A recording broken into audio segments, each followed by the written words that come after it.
What I know of man was written long ago, set down by the greatest ape of all, our lawgiver. Cornelius, come here. Reach into my pocket. Read to him the 29th scroll, 6th verse. Beware the beast man, for he is the devil's pawn. Alone among God's primates, he kills for sport, or lust, or greed. Yea, he will murder his brother to possess his brother's land. Let him not breed in great numbers, for he will make a desert of his home and yours. Shun him. Drive him back into his jungle lair, for he is the harbinger of death. And Isaac entreated the Lord for his wife, because she was barren. And the Lord was entreated of him, and Rebekah his wife conceived. And the children struggled together within her. And she said, If it be so, why am I thus? And she went to inquire of the Lord. And the Lord said unto her, 2 nations are in thy womb, and 2 manner of people shall be separated from thy bowels. And the one people shall be stronger than the other people, and the elder shall serve the younger.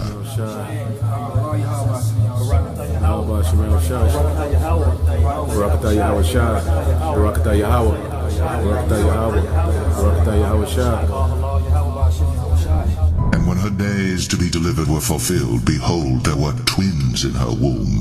And the first came out red, all over, like an hairy garment. And they called his name Esau. And after that came his brother out, and his hand took hold on Esau's heel, and his name was called Jacob. And Isaac was 80 years old when she bare them. And the boys grew, and Esau was a cunning hunter, a man of the field, and Jacob was a plain man, dwelling in tents. And Isaac loved Esau because he did eat of his venison, but Rebekah loved Jacob. And Jacob sawed pottage, and Esau came from the field, and he was faint. And Esau said to Jacob, Feed me, I pray thee, with that same red pottage, for I am faint. Therefore was his name called Edom. And Jacob said, Sell me this day thy birthright. And Esau said, Behold, I am at the point to die, and what profit shall this birthright do to me? And Jacob said, Swear to me this day. And he sware unto him, and he sold his birthright unto Jacob. Then Jacob gave Esau bread and pottage of lentils, and he did eat and drink, and rose up, and went his way. Thus Esau despised his birthright.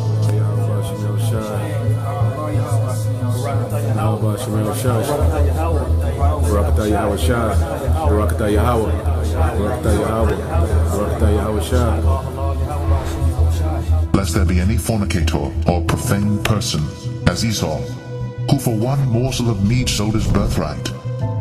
For ye know how that afterward, when he would have inherited the blessing, he was rejected. For he found no place of repentance, though he sought it carefully with tears.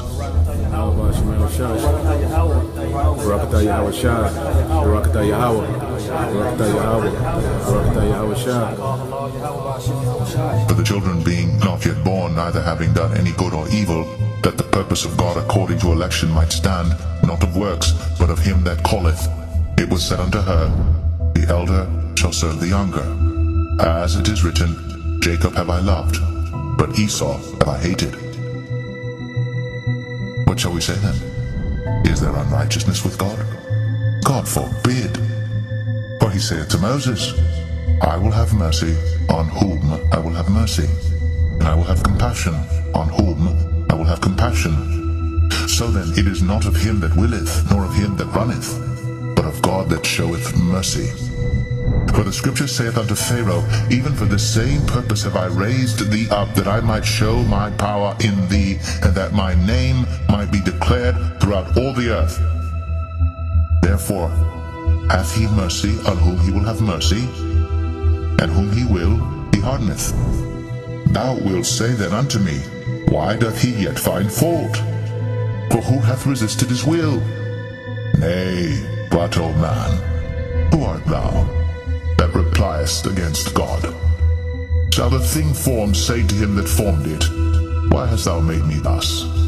Hath not the potter power over the clay, of the same lump to make one vessel unto honor, and another unto dishonor? What if God, willing to show his wrath and to make his power known, endured with much long suffering the vessels of wrath fitted to destruction, and that he might make known the riches of his glory on the vessels of mercy, which he had afore prepared unto glory?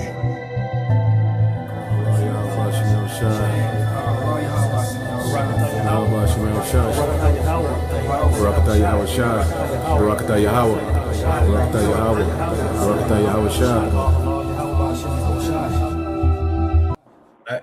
First off, we want to give all glory, honor, and praises to Yahweh, Bahashim, Yahweh, double honor to the apostle and elder great millstone who will teach well. I say shalom to the hopeful late and Akim out there pushing this word and its truth into sincerity in the name of Yahweh, Bahashim, Yahweh.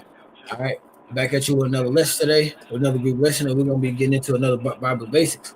All right, and the next lesson in the series is going to be who was Esau Edom.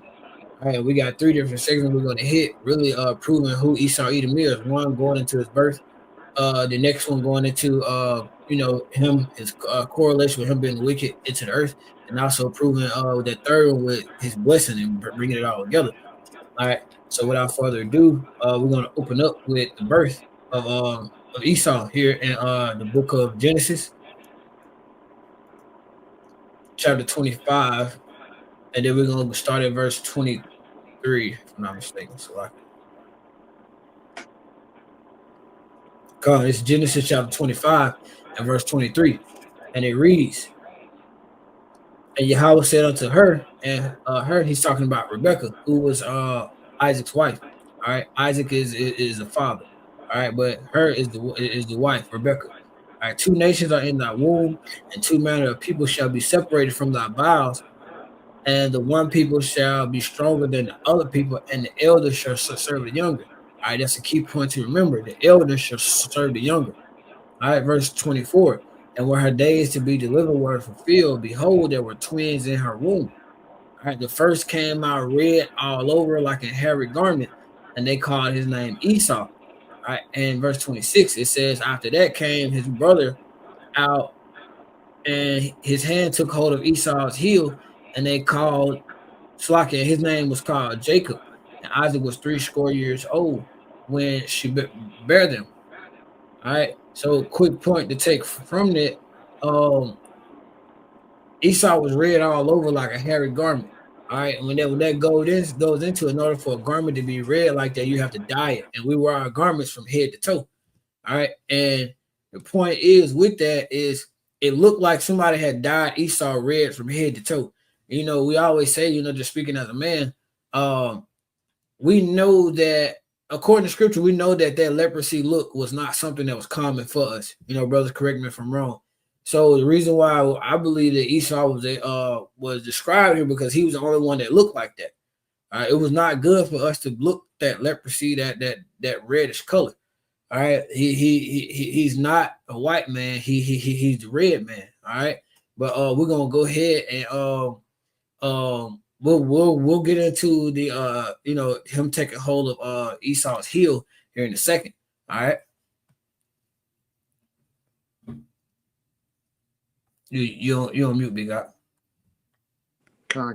So I'm gonna go into Genesis 25, 27 through 34, and I'm gonna start at 27, and it says, and the boys grew, and Esau was a cunning hunter, a man of the field, and Jacob was a plain man dwelling in the tent. So that just shows, like Esau, himself, he liked to be out there hunting, just like, today.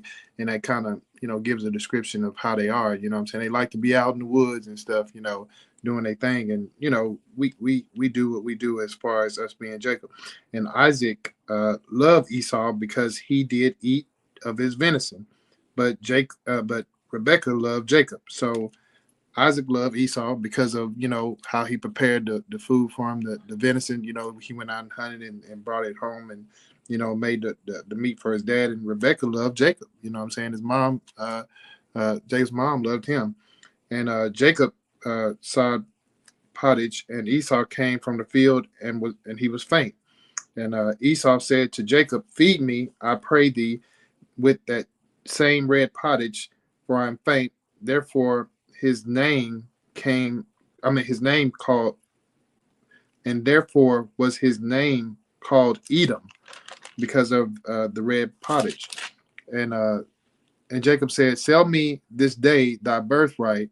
And Esau said, "Behold, I am at the point to die, and what profit shall this birthright do to me?" And Jacob said, "Swear to me this day." And he swore unto him, and he sold his birthright unto Jacob. And Jacob gave Esau bread and pottage of lentils, and he did eat and drink, and rose up and went his way. Thus Esau despised his birthright. So it shows right here about Esau being, coming from the field, and he was hungry, and he wanted to eat, and he asked Jacob to fix him something to eat. And Jacob, told him and said, "In order for me to do this, you're going to have to sell me your birthright," which was already written, saying for him to do that. But Esau didn't care enough about his birthright that he went on and sold it for a bowl of food, basically. And it said at the end, he despised his birthright. So it didn't mean enough to, at that point, because he didn't realize, obviously what that birthright meant, and we're going to get into that later. But yeah, he basically said, what profit a birthright if he going to die? So he wasn't looking at, the future. He was looking at that present, and all he was thinking of that he was hungry and he was ready to eat, and he wanted, to eat, and he went and gave away his birthright. And so that's here we are at this point right now. But there's more to it, and I'm gonna let Brother Quanwath do his thing. Yeah, good. So if you So, like, real quick, bro, and it just really hit me. How we were saying, you say his name is called Edom, right? Let's grab that word Edom here in the blue letter, because that's a real strong point. All right, that Edom means red, as y'all can see here. And it says he was red all over like a hairy garment. He sold his food for that red pottage. All right, that red pottage goes into that raw meat. Esau likes his food like that, that tartar. It's still, halfway fucking bleeding.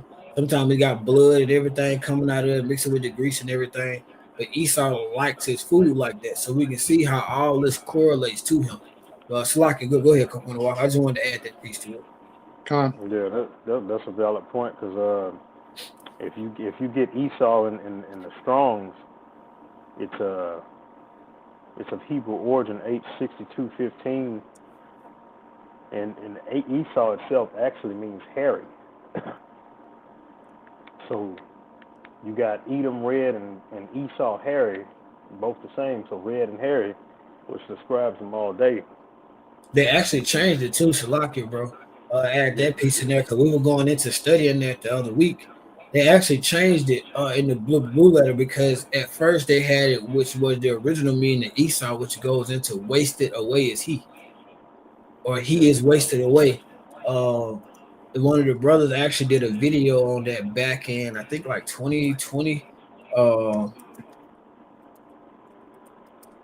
Let me see if I can just show the cover of it. I'm glad you had said that point too, because we never really paid attention to the fact that the blue letter actually changed that. So unless you was looking it up about 3 or 4 years ago, you would never know that it was saying Esau means wasted away is he, but now they changed it to it means hairy. All right, so that just shows you how how this devil will continue to change everything. But Shalaka, this is the video here. It was done by the brother GMS Yakana, if I'm saying that right. Like he did the video, like I said, it was about 3 years ago. It was going into that Esau basically means wasted away is he. So that just shows you that they changed it in the blue letter. So, if anybody, that's just to show for the video as well. If anybody want to go and look, go up and look that video up and watch it. It's only 11 minutes long. So, but go ahead, bro. Yeah, I'm gonna grab that Hebrews 12 and 15 through 17 real quick, just to get to the context. So it reads as looking diligently, lest any man fail of the grace of power, lest any root of bitterness springing up trouble you, and thereby many be defiled. Lest, lest there be any fornicator or profane person, as Esau, who for one morsel of meat sold his birthright. For ye know how that afterward, when he would have inherited the blessing, he was rejected. For he found no place of repentance, though he sought it carefully with tears. So, as we already read, he sold his birthright for a morsel. And like I said, when he found no place, right? He didn't care, because like you read, he didn't care about his birthright, because he thought he was gonna die. Then when he lived, and of course Jacob, he got the birthright, and then what happened? Esau came back crying, talking about he wanted a blessing. He needed a blessing, but and he got his particular blessing for him.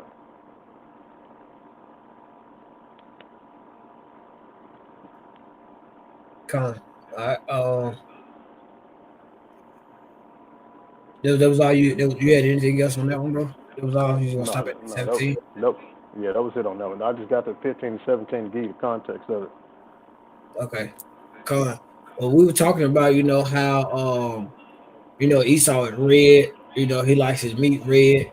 Uh, he's actually called Edom, which basically means red or red man. All right, let's get, because we got to look at what these things actually signify as well, to bring it home. Let's grab Isaiah 1 and 18. Isaiah 1 and 18, and it says, come now, let us reason together, saith Yahweh. Though your sins be as scarlet, they shall be as white as snow. Though they be red like crimson, they shall be as wool. All right, but the point is that they shall be like red. They shall be red like crimson. All right, so sin correlates. So the red correlates a lot with sin and wickedness, and everything like those. Pretty much that's who he is. So Esau is in a package deal of exactly who he is. He's red all over. We're gonna go over to him being given the sword. Him being wicked. Him taking peace out of the earth. But the point here is that he is red. He likes his food red. That red correlates a lot with that with sin and wickedness. All right, so that's why he's also known as a red man. Because when he ate that pottage, Jacob was like, therefore his name was called Edom. So you know how Jake is. Jake gave his ass a nickname on the spot.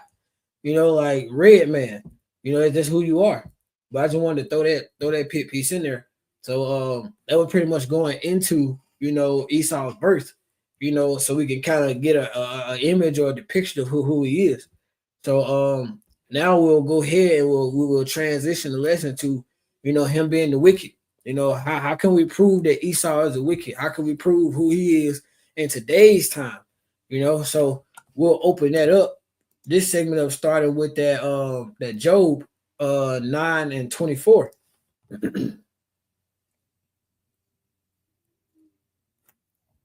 Okay, come on. Job 9 and 24. It says the earth is given into the hand of the wicked. He covered the faces of the judges thereof. If not where and who is he? All right. So it says that the earth is given into the hand of the wicked. All right. So let's let's unpack that piece there first. All right. So just an open question. I'm pretty sure all the brothers can verify or add to as well. There's no doubt who runs the earth right now. Whose faith is on the money. No matter where you go, you got to understand some or be able to comprehend some aspect of English. No matter what country you go to, I know Big Eye you know as well, that no matter where you go, somebody, it may not be a specific person, but somebody, they have some type of person there who could translate or understand some aspect of English. But again, who's on the money? You know, who's kind of in control of this whole thing right now? Who goes to these other who just go and takes over everything?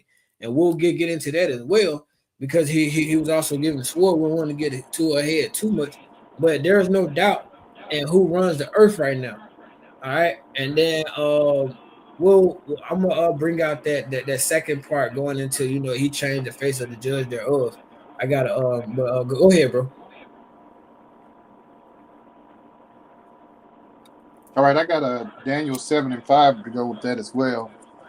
7:25, not 7:5. Daniel 7:25, and it reads. It says, "And he shall speak great words against the Most High, and he shall wear out the saints of the Most High, and think to change times and laws, and they shall be given into his hand into a time and times and dividing of the time."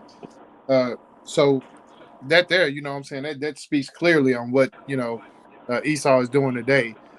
How he tried to change up everything, how he tries to make everything look like him. Like we can talk about JC all we want on that as well.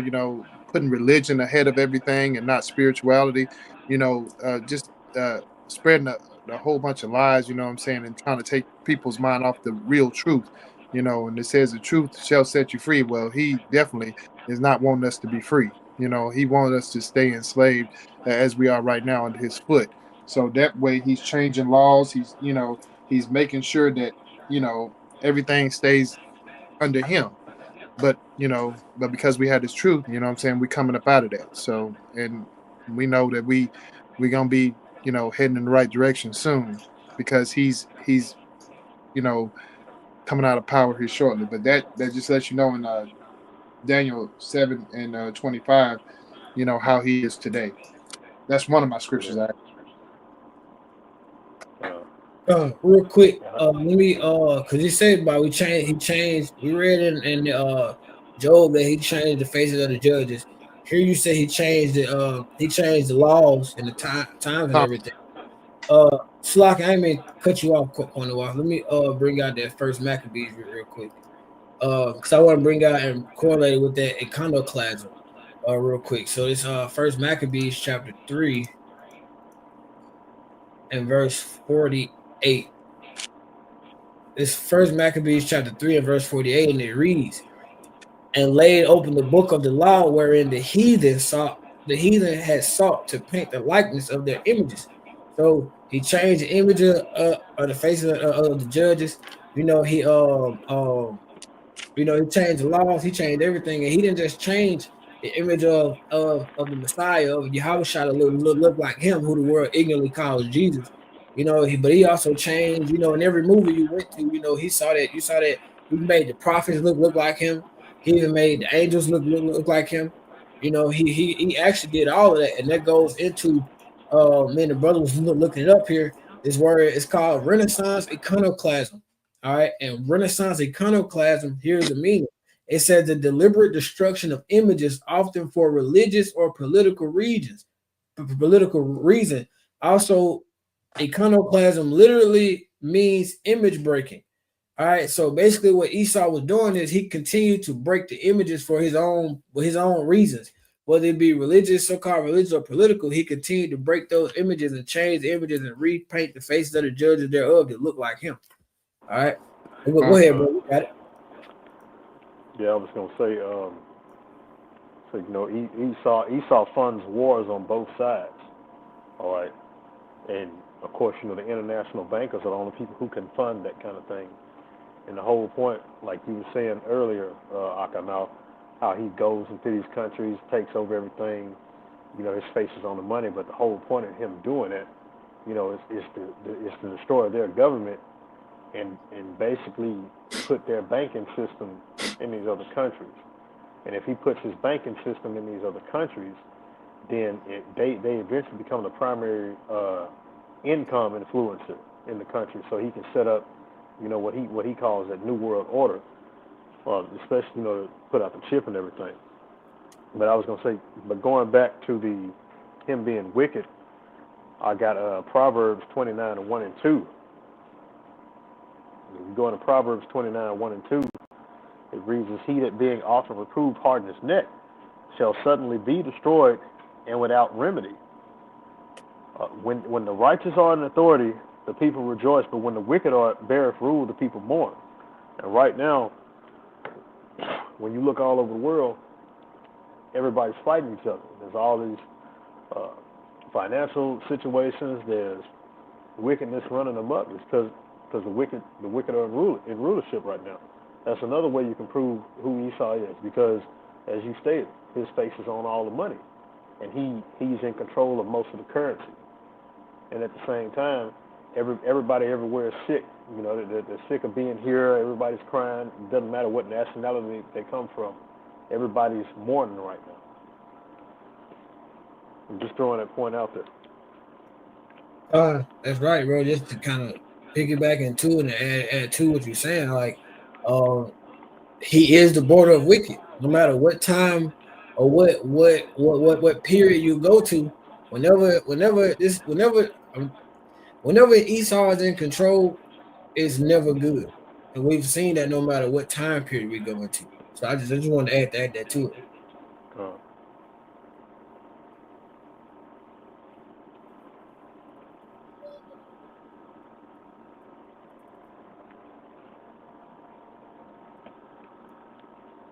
You on mute, big guy. I had another scripture in John 8:44. You know, Go ahead, bro. because like what we all been kind of speaking on, like how Esau's changing. So basically, we understand who he is, and he's a liar. And where does he get that from? And I basically kind of read it as far as the description. It says, ye are of your father the devil, and the lust of your father ye will do. He was a murderer from the beginning, and abode not in the truth, because there is no truth in him. When he speaketh a lie, he speaketh of his own. He is a liar and the father of it. So, once again, Esau is built to lie. He's gonna lie. He's gonna change things and to his benefit. He's gonna not, be able to bring forth the truth on a matter. He doesn't want people to understand that he doesn't have a power over him. He wants to be that power. You know what I'm saying? That's why he's changing up stuff, and he's, bringing forth AI and all these other things. You know what I'm saying? Because he wants to be that power. And he's going to lie to us, those that believe, which many Christians, so-called Christians believe, things that are in the church and all this other stuff and religions, they believe into those particular lies, but it's going to come forth, here shortly, what the real truth is, for the four corners of the earth. But once again, he's a liar, and that's what he does. And that's why we're in this predicament right now, because of the lies. Like we said, he is the border of wicked. But go ahead, Cornwall. Yeah, but just going back into that point, what the scripture says, he is a liar and a murderer. So we know, going back in Genesis 4 and 8, just to give you that background, we all remember the story of Cain and Abel. Cain and Abel is, basically Jacob and Esau, in the pretense. Genesis 4 and 8, and I'm going to read on down, and it reads, and Cain talked with his brother Abel, his brother, Salaki, and it came to pass when they were in the field that Cain rose up against Abel his brother and slew him. And the Lord said unto Cain, where is Abel thy brother? And he said, I know not. Am I my brother's keeper? He was upset. And he said, what hast thou done? The voice of thy brother's blood crieth unto me from the ground. And now thou art cursed from the earth, which had opened her mouth to receive thy brother's blood from thy hand. When thou tillest the ground, it shall not henceforth yield unto thee her strength. A fugitive and a vagabond shalt thou be in the earth. All right. Now, if you he was marked at that point. He said, hold on, let me grab 13. And Cain said unto the Lord, my punishment is greater than I can bear. Genesis 4 and 14, it reads, behold, thou hast driven me out this day from the face of the earth, and from thy face shall I be hid. And I shall be a fugitive and a vagabond in the earth, and it shall come to pass that every one that findeth me shall slay me. All right. So he murdered his brother Abel in the previous life, and basically he tried to lie and say he didn't do it. So there's that father of lies, that liar, that murderer, and of course, and it says he's a fugitive, he's a vagabond in the earth. All right. And he's been running. He goes places and starts stuff, but then they go run and hide. That's why you see your international bankers. You don't see them walking around everywhere. People know who they are. They know what they do, but you don't see them walking around nowhere. They stay hid places because they still on the run even to this day. But I just wanted to bring that out. And just a quick point on what you said there, the water too for bringing that out. They said I should be a fugitive, and when fugitives, when they go on the run, they hide themselves, like you said. They presume false identities, and what's that? I'm pretty sure we can see it now and bring it. I believe we can all agree that Esau is a so-called white man. What has he done? He's actually changed his image. He's actually made everything. He's basically found a way to hide himself. That's exactly what a fugitive does. So we can see like that same spirit and how and just connect the dots with it. But that's all I had, bro.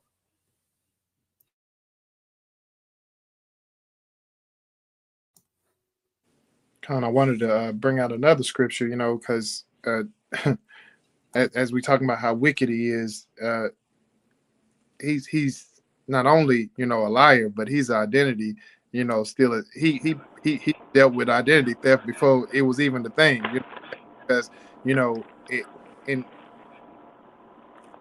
back in times, what I'm saying, he was basically saying that he's the Jews, what I'm saying, and we're not, what I'm saying. But if you look in Revelations 2:9, it reads, it says, I know thy works and tribulation and poverty, but thou art rich, and I know the blasphemy of them which say that they are Jews and are not, but are the synagogue of Satan.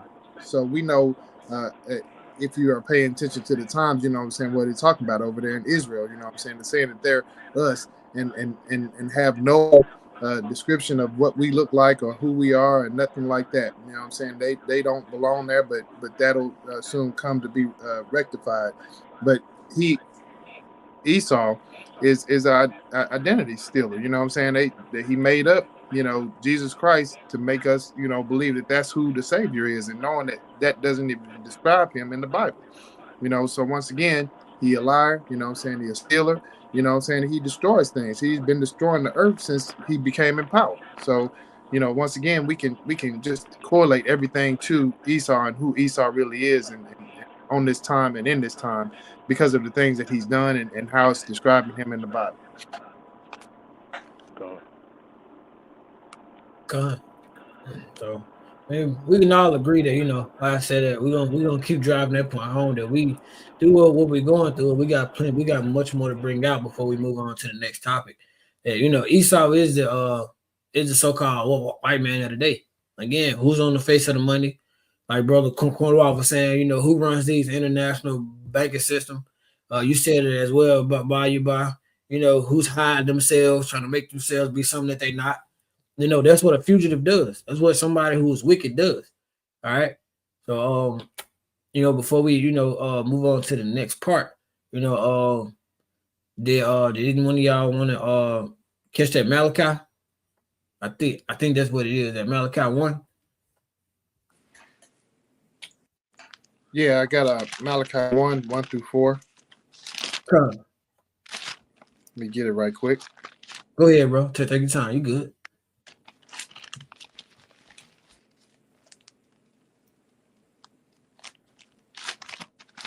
And once you get through with that one, I got one to back you up and to back up Cornwall's point too. And then we'll move on. If nobody have anything, we'll move on to the last portion.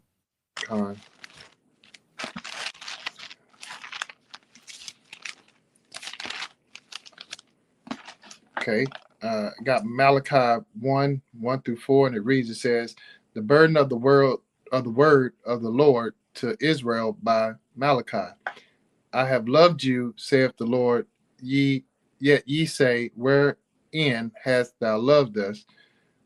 Was not Esau Jacob's brother, saith the Lord? Yet I loved Jacob, and I hated Esau, and laid his mountains and his heritage waste for the dragon of the wilderness.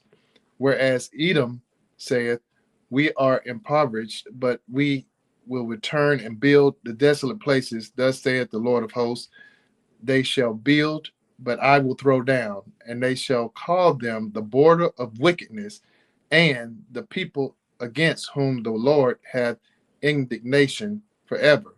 So once again, that explains, how Esau has, try to, come back and build up, what I'm saying, in these times, but Yahweh Shem Yahshua is going to take it down, what I'm saying, like right now, it's in the midst of being taken down, because of their wickedness. They are wicked, they're the border of wickedness, and against, Yahweh Shem Yahshua. Otherwise, they wouldn't be trying to confuse the people. They wouldn't be trying to lie. They wouldn't be trying to deceive and destroy things that Yahweh Shem Yahshua built up for us, what I'm saying, as a people, as his people. Because, Esau is not, then he want to take his time right now that he has the ability to do things.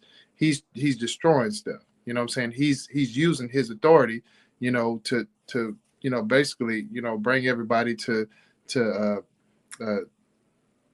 just despair, what I'm saying, because he's in power. But once he gets out, then everything is going to be restored like it should be. But that was Malachi 1:1-4.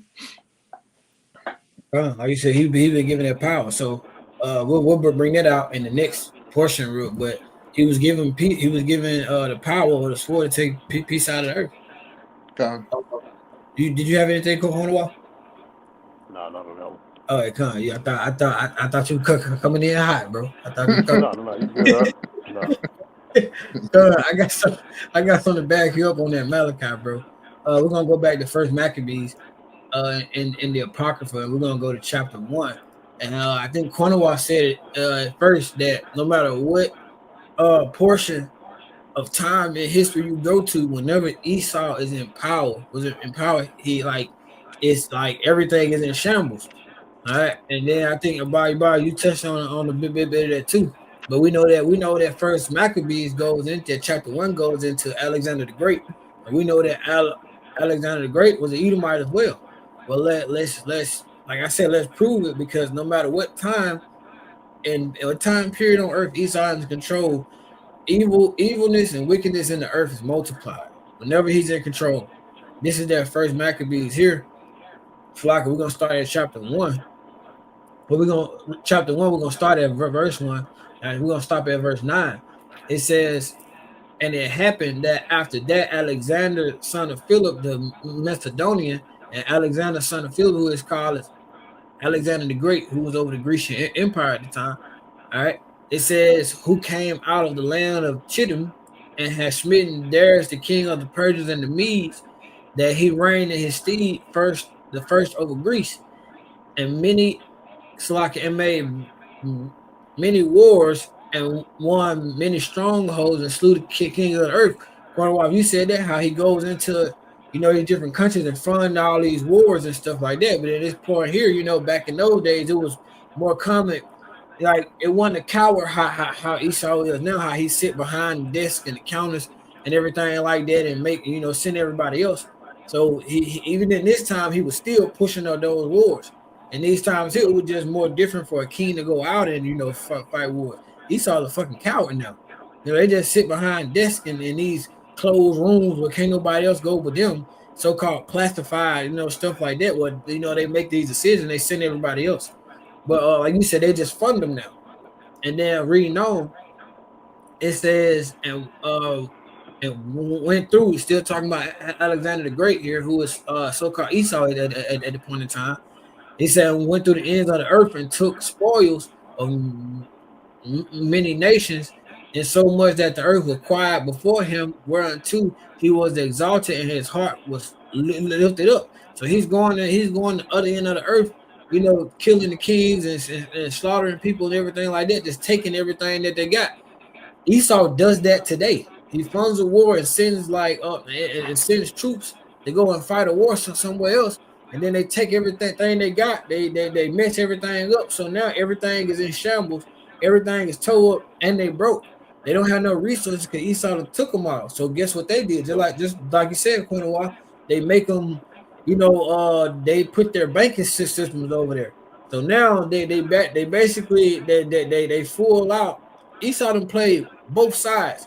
Like Esau is the ultimate nigga. Like that's who got that ultimate spirit like that because he played both sides. And whichever side, regardless he get, if you playing and you funding both sides of it, you in full control no matter how it looks.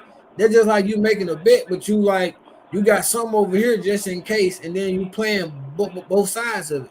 So if you lose, he still own that part because you also own the side that win too. So he basically just does that. He forces his ways and his systems and this Western Hellenization on basically that wickedness gets spread everywhere. Just like I went on a little rampage on that one, but going back into verse 4, and he says that and he gathered a mighty strong host and ruled over countries and nations and kings who became tributaries unto him. Verse 5, and after these things he fell sick and perceived that he should die. Wherefore he called his servants, such as were honorable and had been brought up with him from his youth, and parted his kingdom among them while he was yet alive, which that goes into the war of the idolatries. But you can look that part up as well, going into that Hellenization period. All right, verse 7. So Alexander reigned 12 years and then died. His servants bear rule every one in his place. And here's the point here in verse 9. So like I read, 1 through 8, just kind of give backstory on who Alexander was. But here's the point here. In verse 9, it says, and after his death, they all put crowns upon themselves, so did their sons after many years, and evils was multiplied in the earth. So no matter what time this devil was in control, now, then, or whatever time period you want to look at, whenever I think Big Off, you brought that out. No matter whenever he's in control, evil just spreads, it multiplies. Like it's like Esau's a cancer. And that's why in the video look at it, like this devil gonna be done away with, in the kingdom. He's a cancer. But I just wanted to bring that out, bro. Go ahead, Slakia.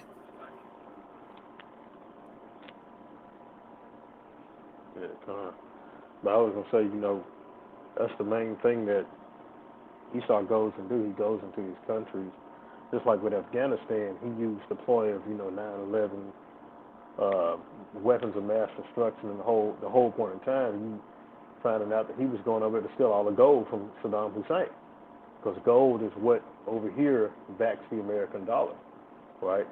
And just like when he went to Libya, he was going up against Muammar Gaddafi, and they was like, oh, well, he threatened the United States. A lot of people threaten the United States, but Muammar Gaddafi was he was actually a pretty good person as far as a ruler. He gave money to his people if they got married. He gave them money if they had a child. He gave them things, and they went over there basically to get his oil, to get his resources as well, and used that whole ploy of he was this evil person. Then you find out all this stuff, but just how Esau is, he covers all it up and says, oh, well, he wasn't as good as people think he was, but you wasn't there.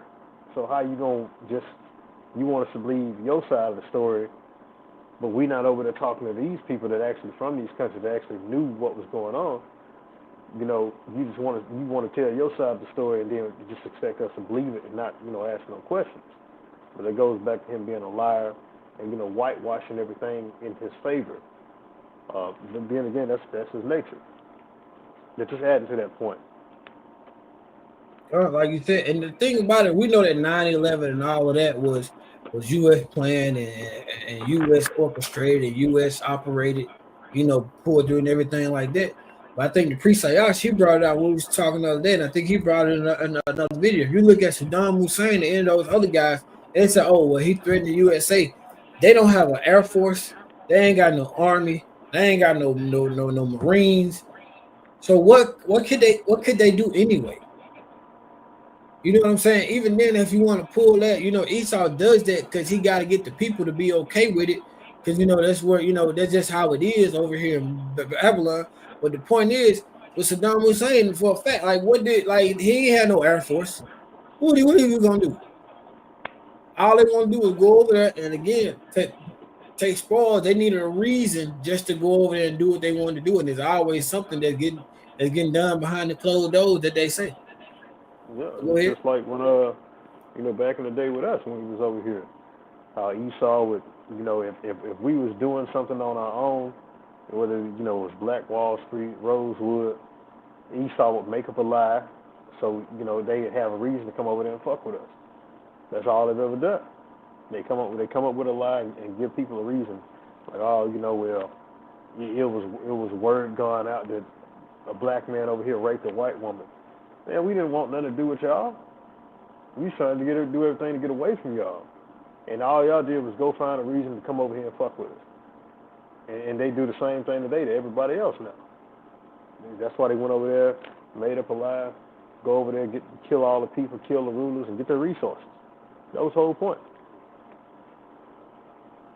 Yeah, that's what it's Who's the always been. ultimate terrorist?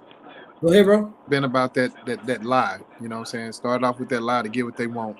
You know what I'm saying? Even with Christianity, you know what I'm saying? Everything has been, set up and put in place for them to be in control of something. They don't function without being in control. And that's even been, since, we can talk about our childhood. Anytime we've been around Esau, they always wanted to be in control of something, you know what I'm saying? Whether it be us or things that we have, you know what I'm saying? So you basically spoke on, like Rosewood, you know what I'm saying, Black Wall Street, you know what I'm saying, multiple places, you know what I'm saying, where we was just trying to make, our situation good. They came in with some type of reason to mess with us, you know what I'm saying? So it's gonna always be that until, Yahushua comes back. This is not our rest, we know that. And just coming to that understanding is what allows us to continue to press forward. But yeah, Esau is always had that mindset to be in control of something and to not let us prosper, you know. That goes back and they pick out they kind of off on both of y'all were saying. Who's the ultimate terrorist? Esau go to another country. You go to somebody else's house, take their shit and call them terrorists. But you wonder why, the bases over there get bombed and get mortared and get blew up and stuff. They telling y'all leave. Go home. If I'm in your house and you tell me to go home and I don't go home, what you gonna do? Eventually it's gonna get physical. Because I'm in your home, I'm in your place of residence. And not only is Esau in their place of residence, he's trying to basically take away everything they got, kill their heritage, kill their culture, kill their traditions and everything, and replace it with him. With him and so-called Chesray Brazil. But go ahead, bro. Yeah, I was gonna say, like even with dead presidents. You remember in the little scene where they was over there in Vietnam, and Lorenz Tate character had found that note. They weren't trying to kill them. They was like, the note said, "Go home, black man. This ain't your war," which they was right. You know what I'm saying? But who was the main people they wanted to get to go over there and fight in Vietnam was us. The drafts was mainly us. All they picks was mainly us. But and while we'd be out there on the front lines and all getting blew up and shit. And what were they doing? They was back at base. Hiding out, chilling. Having sex with little Vietnamese sleazes and all that. And they want us to be their shield. Even after, hey man, I know we lied on you, we treated you like shit, we hung y'all, we lynched y'all, but hey, go out there and be on the front lines, cover us, be the forefront, be a hero, and fuck all the hero shit, That hero shit gets you killed. That's why all these cats out here, they go out here to, they want to go fight for Esau. The only thing you're going to get for fighting for Esau is killed. Whether it be you come back home, they're going to lynch you somewhere, you're going to get blown up over there fighting somebody that, ain't no point in you fighting for Esau. Esau ain't finna do nothing for you. If he could get you to go over there and fight for free, he going to get you to go over there and fight for free and tell you he going to pay you. You know he ain't going to pay you. You know he ain't going to pay you. You know what I'm saying? I've been to the point where I'll work a job and a cat would come on, hey, man, can you do this for me real quick? And it's like, I'll give you $20. I go over there, do the job, help them out. You know when I got the $20? Never. Never. They still owe you, bro. They still owe you. And still owe me to this day. And I was like, you know what? And that's how you got to bump your head, man. You got to learn. You as the scripture says, you don't trust your enemy. You don't want Esau around you. You know what I'm saying? Somebody somewhere gonna plot. It may not be that Edomite, it may not be this Edomite, but it's gonna be Edomite in the circle that's plotting against you. They're gonna get some out of you. You feel me? It's just in their nature. Yeah. But you got it. There was definitely valid points made, you know what I'm saying? And you can even, look at this so-called Thanksgiving that just passed, you know what I'm saying? You got in the history books, that Columbus, discovered America. Well, I discovered something with somebody already there.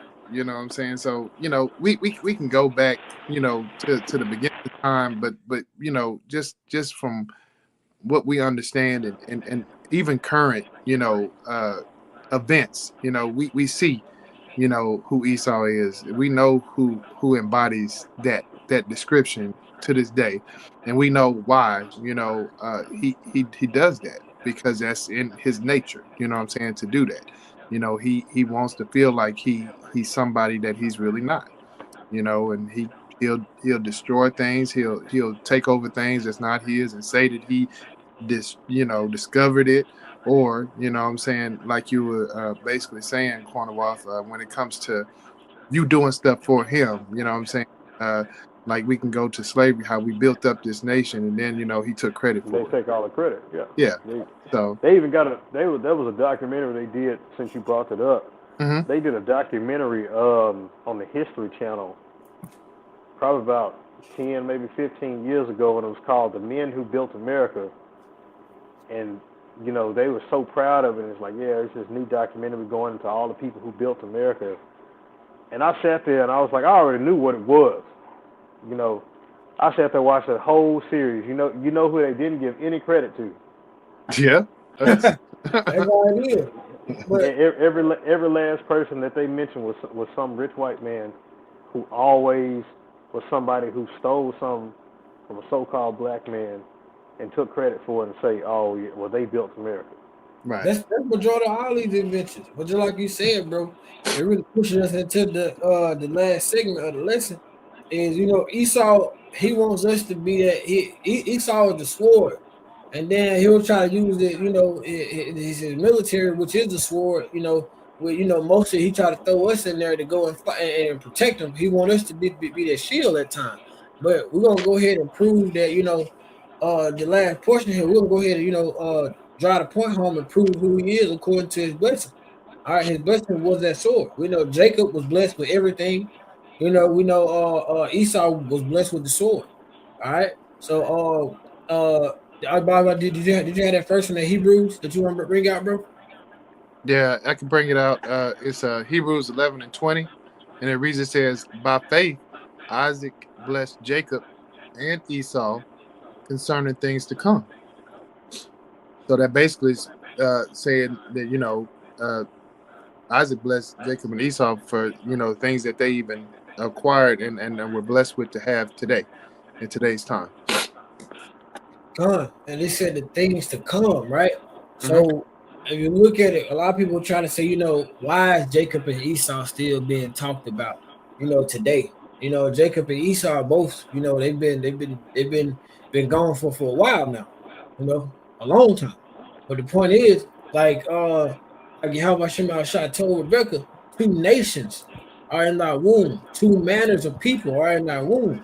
So Jacob and Esau represents two nations of people. Jacob, his name been changed to Israel, which translates to Yasharala, uh, sons of the living power, or sons of God. All right, and Esau representing that nation of Slacket. Well, Israel been also been he had 12 sons, which is the 12 nations, the 12 tribes of Israel. Which is that's the nation of Jacob. And Esau is the nation of Esau Edom. The self-proclaimed so-called white man. All right, we know who he is, but they're being talked about now today to this day because they represent two nations of people, and those two nations of people, and they were blessed, like you said, bro, according to the things to come. All right, so we can see how it's all playing about now because prophecy is coming. Jacob being the chosen, having the blessing, everything, and Esau being blessed with the sword. All right, to take peace out of the earth. All right, but I had one to back you up on that one. Did you want to throw something in there on a while? No, not yet. Okay, come. I'll bring out that Revelations 6. Revelation chapter 6. We'll start at verse 2. All right. Like I said, he was given the power or the sword to take peace out of the earth. And we're going to see how, with him being red, him giving that sword, how it all takes place in that blessing again, like you said about you, by according to concerning the things to come. All right, this is Revelations chapter 6 and verse 2. It says, I saw and behold a white horse, and he that sat up on it had a bow, and a crown was given unto him, and he went forth conquering and to conquer. All right. And then verse 3, it says, and when he had opened the second seal, I heard the second beast say, come and see. Here's the point. And there went out another horse that was red. All right, who's red? What does Edom stand for? Red man. Like like all of these things, Esau is giving this whole package of him. And we can see how these things correlate in the scriptures. All right, how about Shemashah speaking to us through the spirit. But it says, and I'm gonna start back from the top before. It says, and there went out another horse that was red, and the power was given to him that sat thereon to take peace from the earth. All right, so again, we went into that, and Maccabees, both of you brothers said as well. Whenever this devil is in charge, everything he takes peace out of the earth. Wickedness and evilness is multiplied in the earth. All right, to go ahead and finish out, and it says, and they should kill one another, and there was given to him a great sword. All right, so that's Esau's blessing, that sword. All right, but we got one to back that up as well. But you go ahead, bro.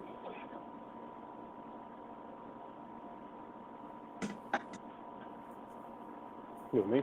Yeah, Con, you want to bring it out now, or you want me to go ahead and bring out the sword? No, I thought you was I thought Bob had something real quick. No, I was gonna back you. Oh yeah, you good. I was gonna back you up with that that Revelations 6 and 4 goes with that Genesis, where it's a pretense to it. At Genesis 4 and 22 reads, and Zillah, she also bare Tubal-Cain, an instructor of every artificer in brass and iron. And the sister of Tubal-Cain was Namar. Okay, so that if you get that artificer, right, it means a metal craftsman. Okay, and you get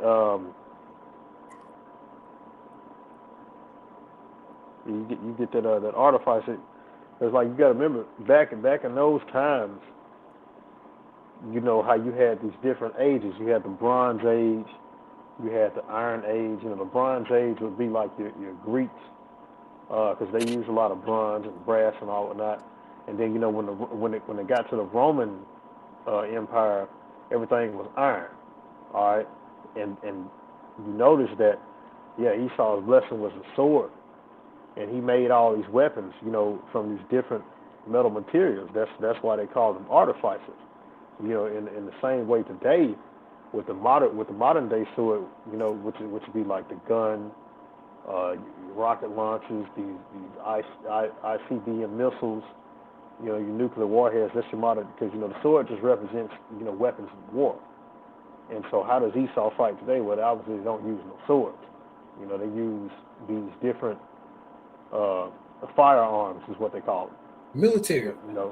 Right. You use your firearms, and again, you still need those artificers who specialize in crafting different metals. Just like when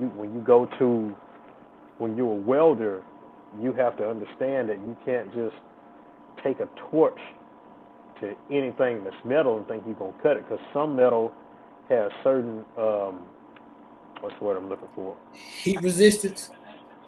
Not heat resistance. Properties? Certain metals have chemical compounds that when they're heated to a certain degree, they explode. So that's why those particular metals are good for making bombs, because when that heat hits them, it makes them be more explosive. And then you have some metals that have a more solid, lower molecular state compound, which allows them to be cut and stay in the same piece. So, and you can look at your welders and all your different weapons manufacturers as those artificers, because they're specializing in fabricating different weapons from these different metals, because you have to know chemical compounds and metals to know what can be used for what. Because like I say, you can't just make a bullet out of anything.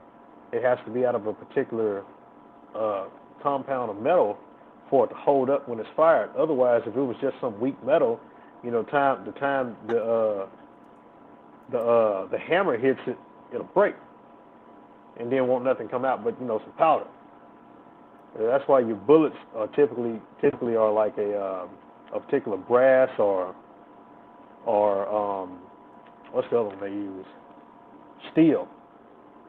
They use a particular brass or a steel, and they have to be of a certain molecular grade. That's why when you talk about like AK-47s, they're what, a 7.62 by something, indicating that particular metal that's needed to use in an AK. And like I say, and like how people are always talking about they toting that iron, because the gun itself is made out of iron. A lot of your old guns, newer guns and all that, they have a certain iron compound. So it's metal and metal. So it's still, you can basically say it's still a sword, because it's made out of the same stuff. It just works different. But I was just getting that point out.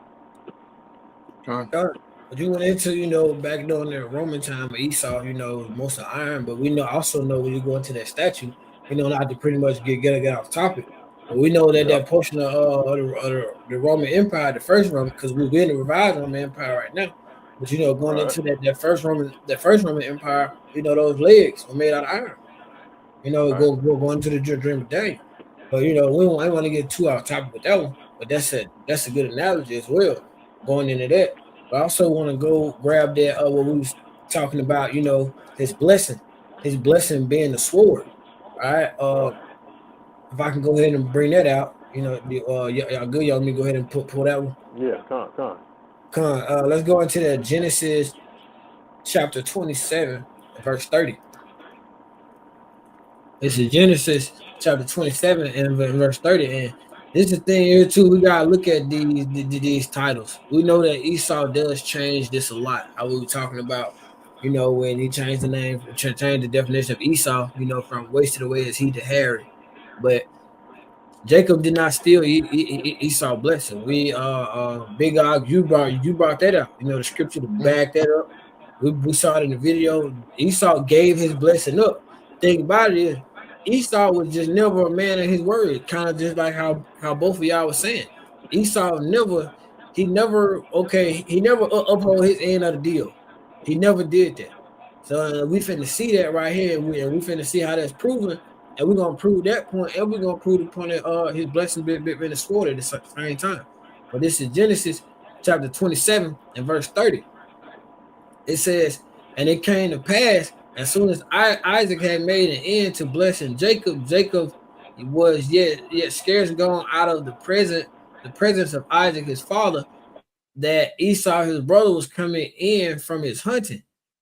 And verse 31, and he also had made savory meat and brought it unto his father, and said unto his father, let my father arise and eat of his son's visions, that thy soul may bless me. So what it's saying is Isaac has just got done blessing Jacob.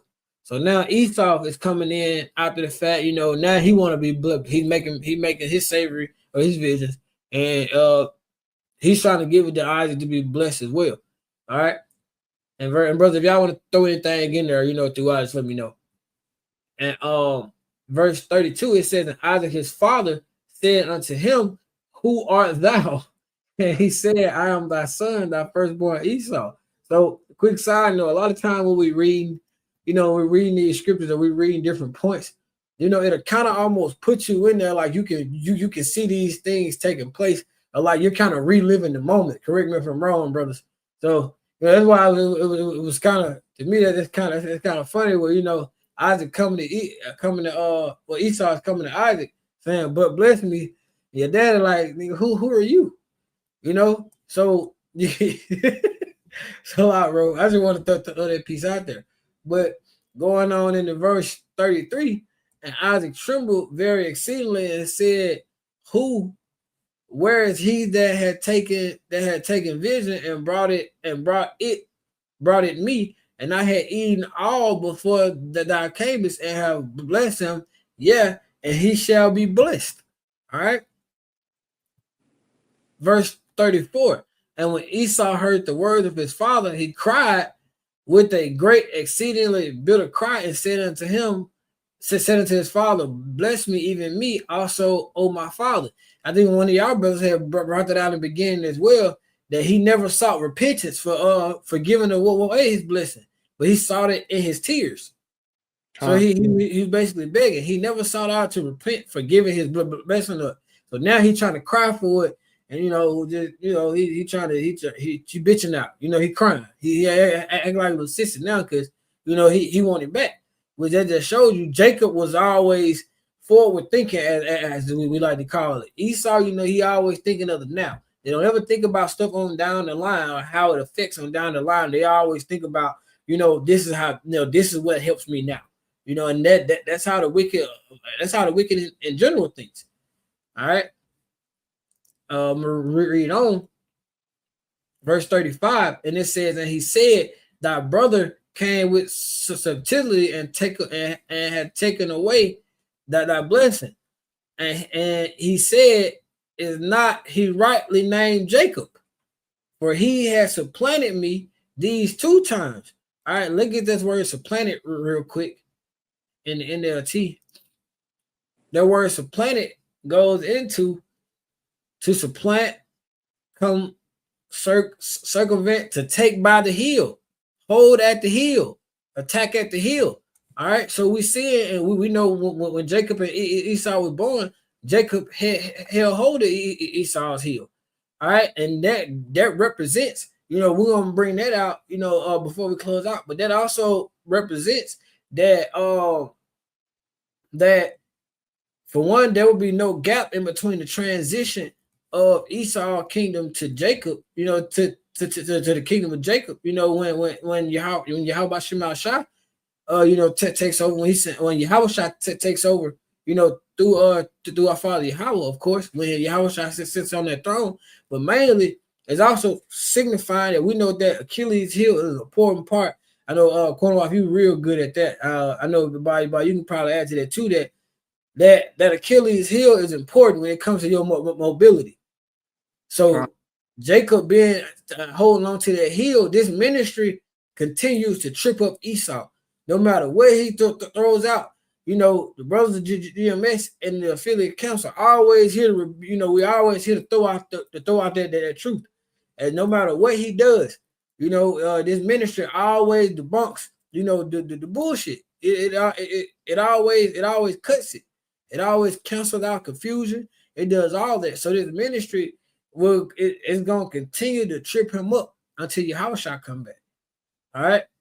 I'll go ahead and finish reading it. I'll start back at 36, and it says that he said, is not he rightly named Jacob, for he has supplanted me these 2 times. He took away my birthright, and behold, now he has taken away my blessing. And he said, that hasn't thou not reserved a blessing for me? So he trying to act like, Jacob took something from him when you gave it up. You gave it up over some raw meat, bro. You gave it up over a fucking sandwich. You know what I'm saying? Just really just kind of just put it in smaller terms. But the point is, you gave it up. All right. Verse 37. And Isaac answered and said unto Esau, behold, I have made him thy Lord, and all his brethren I have given to him for servants. And with corn and wine I have sustained him. And what shall I do now unto thee, my son? So that corn and wine just goes into resources. All right, when we get into the lesson next week, brothers are going into the new covenant. That corn and wine represents the resources. All the nations gonna flow into and out of Jacob, out of Israel. But that's what corn and wine, for the sake of this lesson, corn and wine represents the resources. He gave him all the servants. He gave him all the resources of the earth, because once this earth is put back in the righteousness, it's gonna be oozing with the resources. We ain't gonna be able to get enough of it. All right. Verse 38. And Esau said unto his father, hast thou but one blessing, my father? Bless me, even me also, O my father. And Esau lifted up his voice and wept. So he ain't repenting. He's seeking it out with tears right now. He's seeking his blessing out with tears. And I think about you brought that out, the Hebrews 11:20, where it goes into saying Isaac and Jacob, not Isaac and Jacob, Salakia. Jacob and Esau was blessed, according to the things to come. All right, and we finna read that point in 39 and 40. It says, and Isaac, his father, answered unto him, Salakia, and Isaac's father answered and said unto him, behold, thy dwelling shall be the fatness of the earth and the dew of the heaven from above. So we know Jacob was blessed with basically everything, the servants, the resources, and everything. All right, the kingdom. And here is Esau's blessing. 40, it says, and by the sword. What Cornwall was going into, the militaries, the weapons, of all things, the sword ain't just a knife. It's just everything. The military is Esau's modern day sword with the guns and the bombs and everything like that, everything that pertains to it. It says, and by the sword shall thou live, and shall serve thy brother, and it shall come to pass when thou shalt have dominion, that thou shalt break the yoke from off his neck. All right, so the point of bringing that out and reading up in that was Jacob was blessed. Bob brought it out in the Hebrew, saying that Jacob and Esau was blessed according to the things that come. We basically read that Jacob was given everything, the kingdom. He was given the kingdom, the resources, the service, and everything. And Esau was blessed with the sword for the things that are to come. Esau already got his sword. All right, we're living, and that's why he was born first. His kingdom is now. We can see this sword, and that nigga doing a good job. He doing a good job. He doing hella good with his blessing. We can see that. Look at the earth right now. Everything is in shambles. But they're blessed according to the things to come. So we know Esau got his blessing, the sword, the fatness of the earth. What's left? Jacob and his blessing, the kingdom, what's coming. So I just wanted to bring that out before I bring the other one out. I wanted to open the floor for free, brother. You can go ahead.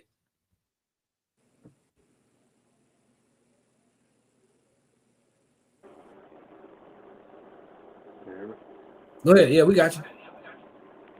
No, you good. Yeah, that was good on my end. Yeah. Oh, you good, bro? Yeah. I got all my points out. Con. All right, come. Well, I guess we can turn around and close it out with that.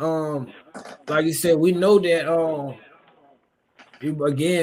Just to hop on the point, we drove it home, and I feel like the point was made that we know Esau is the so-called white man of the day. But to drive that point home of what Abaya Bob brought out in that Hebrews 11:20, Jacob and Esau being blessed concerning the things to come, we can see Esau and his blessing being birthed into the earth first. That sword. But let's go to second Exodus here in the Apocrypha.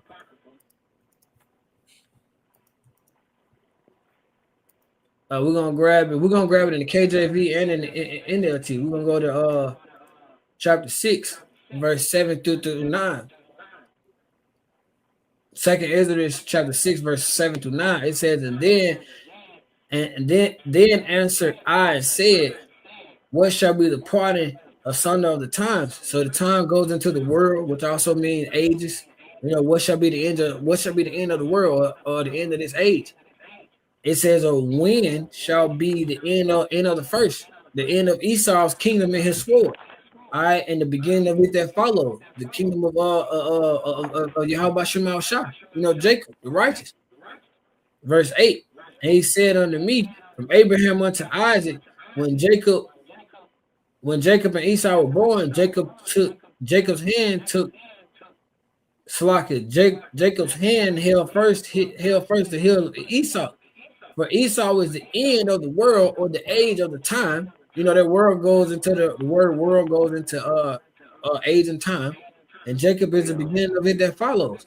So what they're saying is Esau and his blessing and his sword was birthed into the earth first. That's why Esau was born first.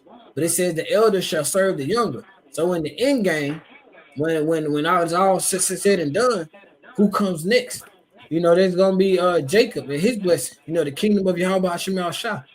Y'all can go ahead and elaborate on that, bro, if y'all want. I'm gonna bring that up in the GNT.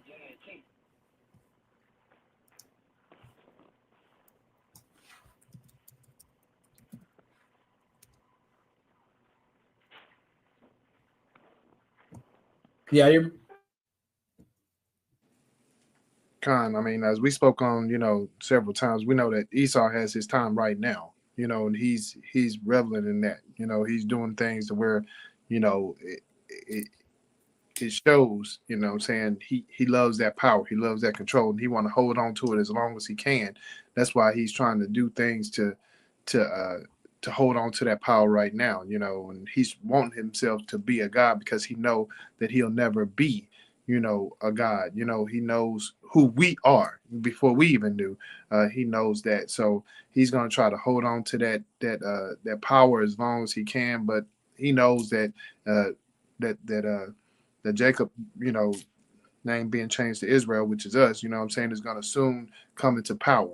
And that's what he's fearing right now. That's why he's trembling. That's why he's making all these moves and trying to, set things in the place in order for him to try to overthrow or overrule what is to happen. But he cannot. So we see how everything is being moved around, and we know that there's prophecies that need to be fulfilled, but we understand how everything is moving about and why it is. Because Esau don't want to give up that power, but he's going to have to. Come on. We're gonna get into that next week. Yeah, I was shocked. I'm gonna come back and take it. I mean, any transition of kingdom happens with, you're gonna take it. We know he ain't gonna give it up. But who gonna fight Yahweh Shah? I mean, they're gonna try. They're gonna try, but they ain't gonna. Keyword: try. They gonna try. It ain't gonna be no war, bro. It's gonna be a slaughter. It's gonna be a slaughter. That means you have no chance. It ain't gonna. You know how you watch a movie and the fight do this here. It ain't gonna be no chance. It's gonna be all Yahweh Shah from the moment he touched down. Well, let me go ahead and bring this out. If y'all good, I'll go ahead and bring this out so we can close out. I want to catch this verse 10 real quick in that second Ezra 6 here in the KJV before I get into that GNT. It says the hand of man is betwixt the heel and the hand. Other question Ezra asks thou not. So he's saying that one man's hand is the beginning of the kingdom and his heel is the end of his kingdom. So basically, like, don't ask me no more questions. That's it. Ain't no space in between at all. But let's go ahead and grab that in the GNT real quick. The Exodus chapter 6. We're gonna read 7 through 10. This is second Ezra chapter 6, verse 7 through 10. It says, I answered, what separates the times? All right, so what separates the kingdoms? Esau been in rulership and Jacob been in rulership. And that's what we've been waiting on, the return of Yahushua. All right, it says, when is the end of the first, which is Esau, and the beginning of it that follows, which is the kingdom of which is Jacob, the kingdom of where Yahushua sits on the throne. All right, verse 8, he said unto me, from Abraham to Abraham. So from me to me, bro, I don't like, correct me if I'm wrong. For me, I don't think there's no gap from me to me. You know, there might be a gap from me to you, but I don't think there's no gap from me to me, bro. You know, so it ain't gonna be no space in between. All right. And it says, I start back at 8. He said to me, from Abraham unto Abraham, from Abraham to Abraham, because Jacob and Esau were born from him, but Jacob's hand held Esau's heel from the outset. Esau represents the end of this age. The white man represents the end of this age. And Jacob, who are the 12 tribes, you know, where Yahushua sits sitting on that throne, represents the beginning of the following. And it's the point. Here's another key part here in 10. It says the beginning of the one man is his hand, and the end of the other man is his heel. So Esau's heel is there with his end is Jacob's hand attached to it. That's why we're in that trend. We're on the heel spectrum now, to where this ministry is continuing to trip him up. He can't get away from it. No more. Let me read this piece here. It says, "Do not look for anything else in between heel and hand." Israel. So the point is, what he's saying is that there isn't going to be any space in between. And this ministry, you know, of the brothers GMS and the affiliate camps here are like it's tripping Esau up. No matter what he do, if he make this move, he fulfilling prophecy. If he make this move, he fulfilling prophecy. And we know that Yahweh controls everything. Yahweh Shema Shah controls everything. All right, but you know that's pretty much all I had on that one.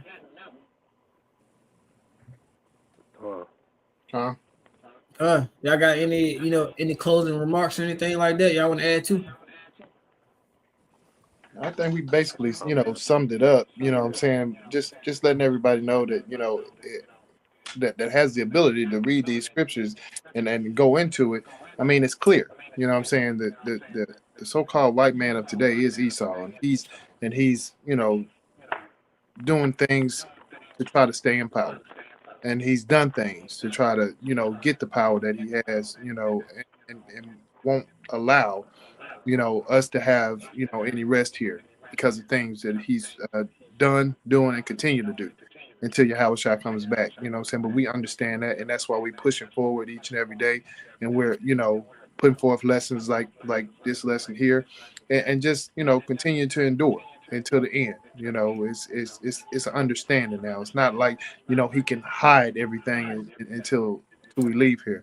He's tried to do it, you know what I'm saying, and it's coming, to fruition, who is what, even in, we kind of spoke on the wars and stuff, but in Russian, you know what I'm saying, it shows who's what, you know what I'm saying, and why does it have to be just, you go to a whole nother country to where you see, you know what I'm saying, what's the reality of it, you know what I'm saying, but here in Babylon the Great, that a lot of things have been, misconstrued, been